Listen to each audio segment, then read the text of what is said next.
Welcome to Healthy versus Toxic, the podcast where licensed mental health professionals explore what makes a relationship healthy or unhealthy or even abusive, all from a scientifically informed perspective. Hello, this is Dr. Grande. Today's question asks, what is parental alienation? And I've also heard the question, what is parental alienation syndrome? And is that a real thing?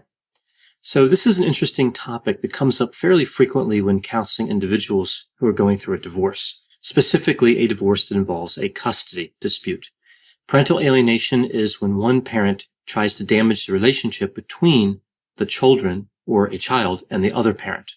So the technical definition would be parental alienation refers to either a state of the relationship between a child and a parent whom the child rejects without good cause, or to the child's attitudes, beliefs, thoughts, and behaviors that reflect an unreasonable aversion to the parent with whom he or she formerly enjoyed normal relations. For example, a mother and a father are going through a divorce. The couple has a daughter.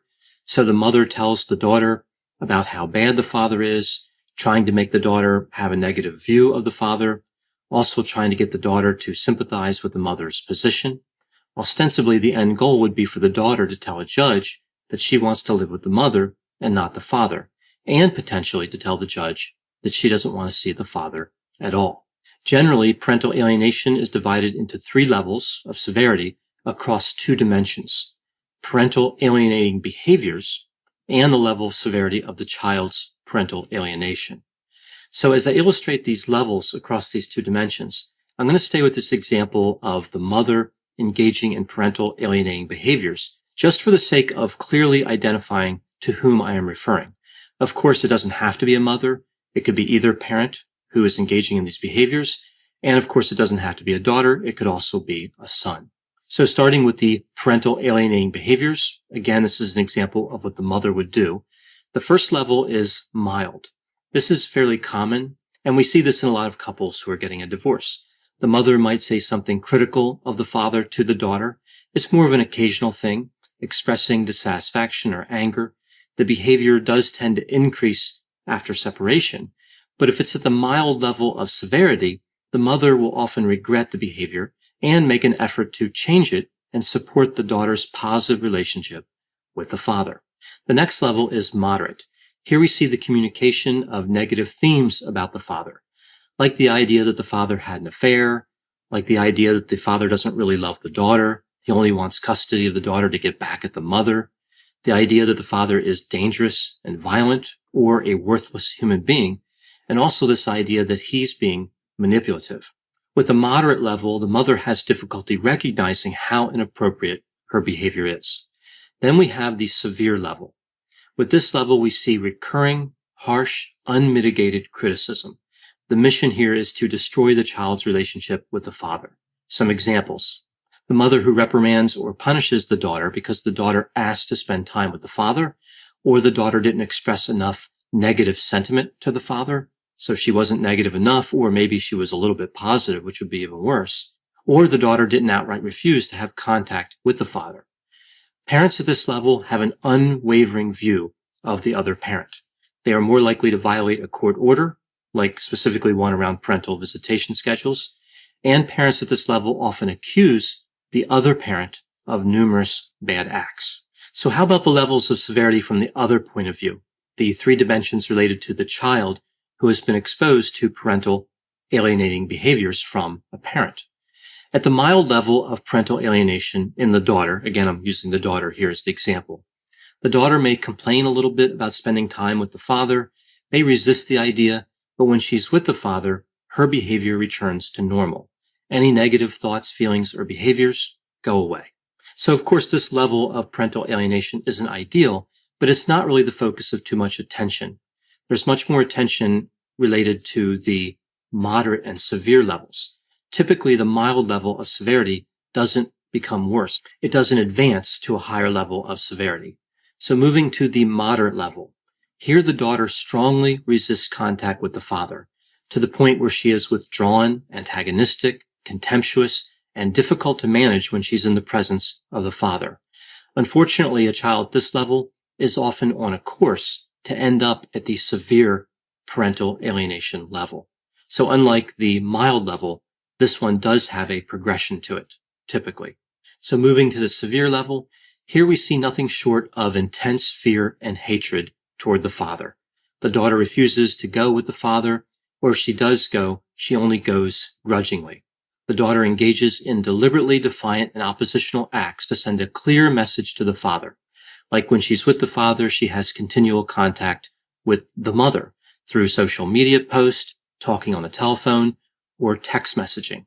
The daughter may destroy or steal possessions of the father, particularly if those possessions have some sort of sentimental value, or if they're documents related to the divorce proceedings. She may also directly threaten the father with harm or run away. Another symptom we see at this level is entering into a conspiracy with the mother to falsely accuse the father of bad acts. This behavior at the severe level, and even at the other two levels, is often factored in by the court. A judge is less likely to compel a child to spend time with the parent when the child behaves in this manner. Now, some mental health professionals and lawyers believe that claims of parental alienation should never be considered by a court. Most mental health professionals and lawyers don't believe this, but several do, and they have a few reasons for their beliefs.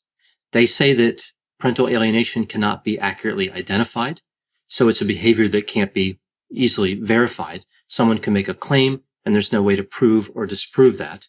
Another reason would be that they believe the parental alienation claim is used by parents who simply want to escape responsibility for their own bad acts.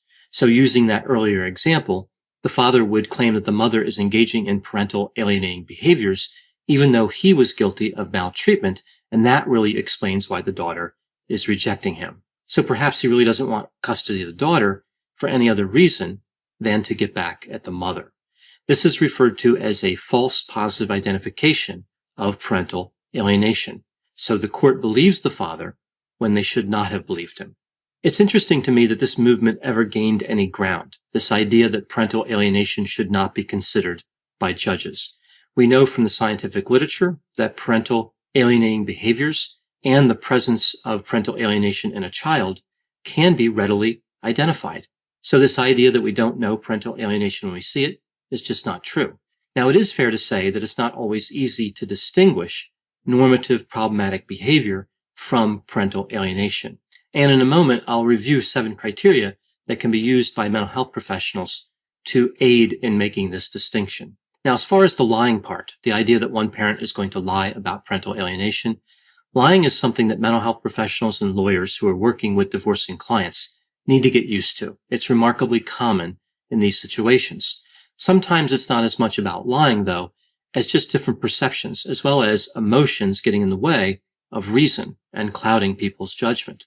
Just because sometimes people lie about parental alienation doesn't mean that all claims of parental alienation are untrue. Interestingly, this is the position taken by the professionals that want to prohibit courts from considering evidence of parental alienation. They believe that there are nothing but false positives when it comes to parental alienation, which seems like a really extreme and surprising view for people that in theory would have some understanding of science, human behavior, and the evaluation of evidence. Now, part of the problem here is that in the 1980s, there was this idea of parental alienation syndrome proposed by a man named Dr. Richard Gardner. He really took the theory too far, and it wasn't supported by any scientific evidence. Now, some people equate the idea of this syndrome to just plain parental alienation. The syndrome, of course, is not well supported, but the idea of parental alienation is.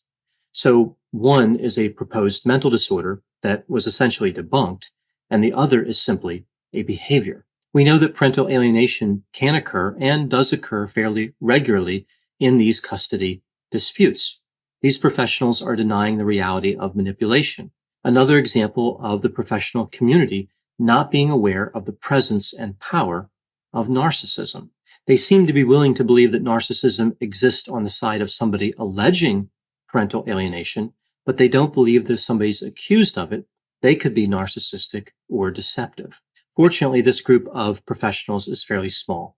The vast majority of mental health professionals and lawyers agree that a parent can manipulate a child into rejecting the other parent when the other parent did not deserve to be rejected or would not have ordinarily been rejected if not for the first parent's interference. So earlier I mentioned 7 criteria that may be used to help make the distinction between negative behavior in a child that's not related to parental alienation and negative behavior that is.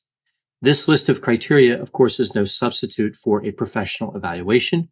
Rather, these are considered guidelines to be used by professionals in conjunction with their clinical judgment. These criteria apply only to the moderate and severe levels of parental alienation. So let's take a look at the 7 criteria pointing toward negative behavior that was caused by parental alienation.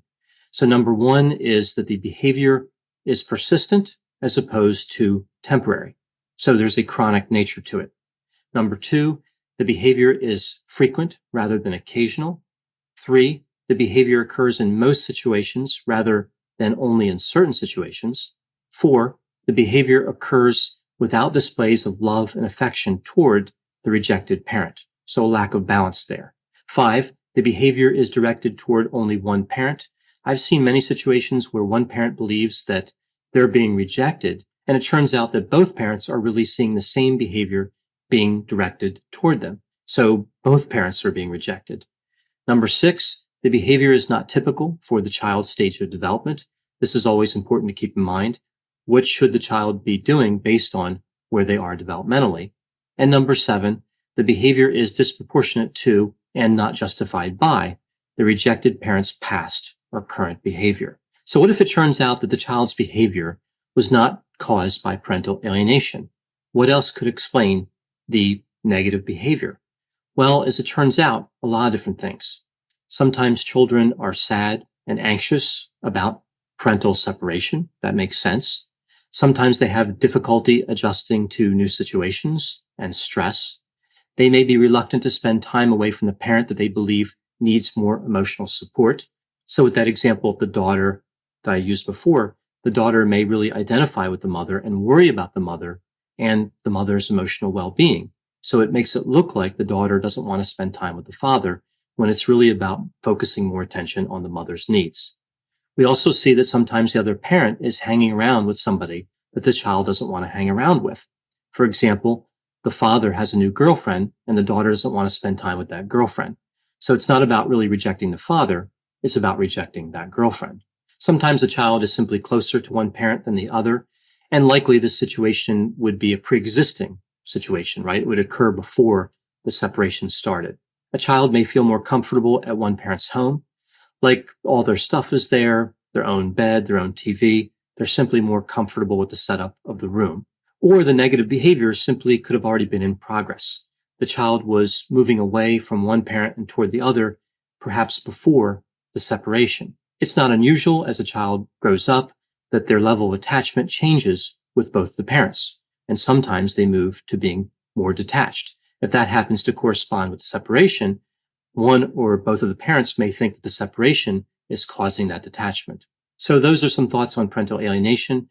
When couples are going through a separation, that's a very stressful time. So it makes sense that people would be more aware and alert to situations like this. Thanks for listening. This has been a production of Ars Longa Media. The executive producer is Dr. Patrick Beeman. For more content, please visit our website at arslonga.media. To leave feedback or suggestions, send an email to info@arslonga.media.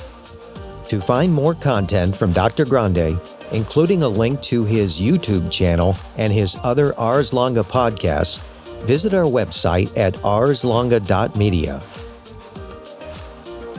This podcast is intended for informational purposes only and should not be construed as medical or mental health advice.